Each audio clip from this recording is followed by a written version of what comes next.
Yeah, I'd be lying if I didn't say there was some extra motivation, just because when you finish the regular season with one conference loss and you happen to be playing that same team, I would be lying. But I think our team all year has been a team that's understood to focus on the game at hand and that one game. And, obviously I felt like we got out to a good start. I thought we allowed them to maybe get a little bit more dribble penetration early on, but it was part of our game plan, as we really wanted to keep them off the three-point line.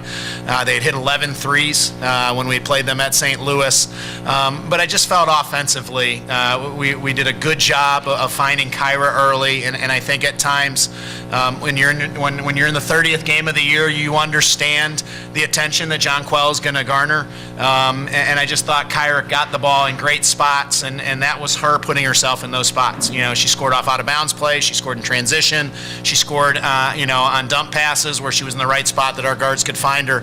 And I think as the game moved along, more and more people contributed for us. I thought Hannah Shively was really good, a huge three-pointer in the first half. As we closed that first half, I think gave us that same mentality as we started the second half. And then we challenged Jonquel at the under 12-minute timeout, because at that point she had single digits in both rebounding and points, and was able to finish strong. And obviously we went through a stretch in the second half that, as we look on the film, I think we could have better executed from the 9-minute mark to the 3-minute mark. But we're a team all year that has taken a lot of pride about being really good defensively and making sure people don't get extra opportunities. And again, plus 19 on the rebounding margin is the first thing we look at. Second thing is field goal defense, and then the third thing is the ability to share the basketball. And I thought when you have that many people in double figures, that spread it out, and we're really excited now to be able to move on to the semifinals tomorrow. All right, we'll open it up to questions, please. Coach, I guess I'll start with you. So the first half was kind of a battle between the two teams, but you guys came out of the gate really quickly in the second. Was there something you said in the locker room, or just keep playing and just play stronger? Well, it's sometimes, even though it can sound to be that simple, it was a little bit more than that. I thought the first half defensively did a great job on Sadie Stepanovic. She didn't get a shot attempt in 10 minutes, and we got her in foul trouble, and that's a credit to Kyra and Jonquel and Kelly Prangy, who guarded her.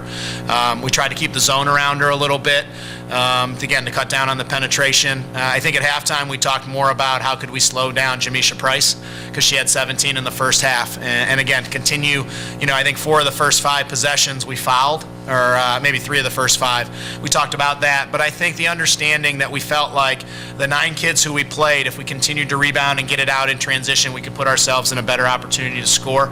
But I think the challenge at halftime was that we had to be better on-ball defenders and be able to do that, so they couldn't get to the rim, they couldn't get to the line. And I thought at the end, you see why the coaches have the respect they do for Jonquel and Kyra, putting them on the first team. But I thought we did a good enough job that Jonquel was there to change and alter shots.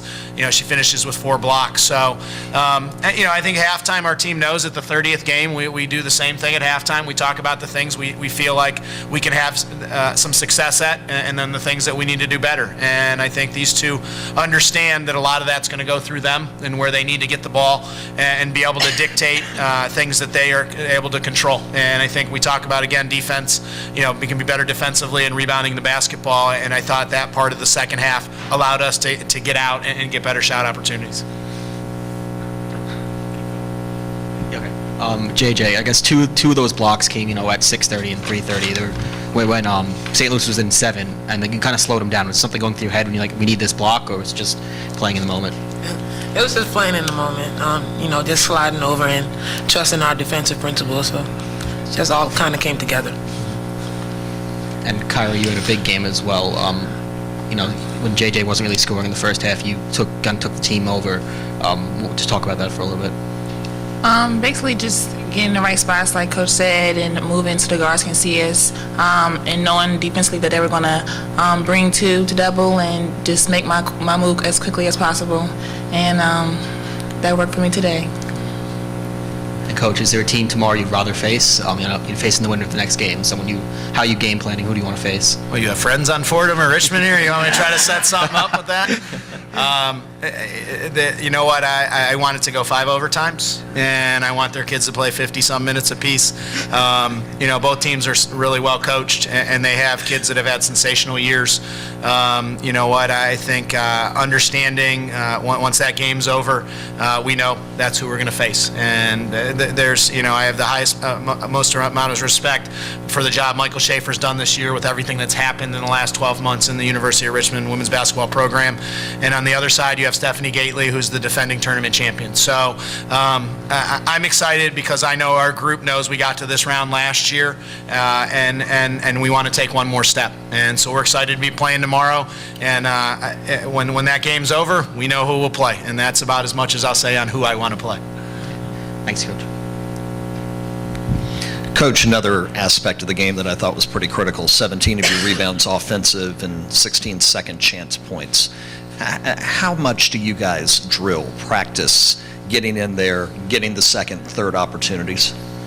I've learned from two of the greatest coaches that teams always rebounded the ball well in Coach Smith and Coach Summit, that rebounding is a lot about emphasis and to drill it every single day and talk about it all the time, and kids who can rebound. And I think two of the people sitting next to me are pretty darn good rebounders when they had 24 between the two of them. But I think when you add Hannah Shively and you had Brianna Cummings at that third spot, we feel like on the offensive end, even if we have 2 point guards in the game, we're going to seem like there's more than 3 people coming. And I think you see that. I think Hannah Shively is very underrated on how many balls she keeps alive or gets her hands on or tips it, to one of her teammates. And again, we talk about sometimes that's the easiest way to get to the free throw line, is that aggression. It's the easiest way, I think, to get an open three is off an offensive rebound. But again, I think you put people on their heels when you're able to offensive rebound. And again, it's been a point of emphasis every day in practice. We talk about it, and it's one of usually the first, if not the second, comment after a game that we talk about is our rebounding margin. Speaking of which, Jonquel, you had a play in the first half that was kind of surreal, where the ball, you tip it off of your left hand and then you kind of tip it out of your right hand and then it finds its way into the basket. How do you create such balance and such mental focus to make a play like that?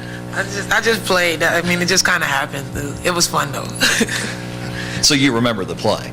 Yeah, I remember it. It was Pretty sure it was in the second half, though, because I had a pretty good view of it right in front of our bench. Oh, that's true. You're right. But I would say this with Kyra and Jonquel.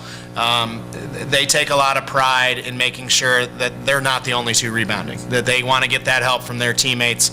And I think you see second and third efforts. It's not just based on their athleticism, that they just have a hunger for us to be great on the backboards. Coach spoke a moment ago about getting to this level last year. Both of you were here for that.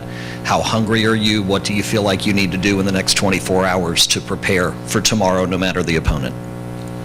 Well, I mean, I think one thing is just making sure our body's all right and, getting our treatment and stuff like that and make sure we're fresh for tomorrow's game. And then, we always, no matter who we're playing, we come in with a high level of respect for, for whatever team that is. So that's something that hasn't changed throughout the whole season, and just making sure that we're locked in and ready to go, especially defensively tomorrow. So. And knowing the feeling of how we left last year and bringing that back and reminding, the freshmen, everybody that we don't want to go through that again. And to play much better defense than we did today and to just have fun and enjoy the moment. Any more questions? All right, thank you for your time. Thank you, guys. Thank you. Thank you.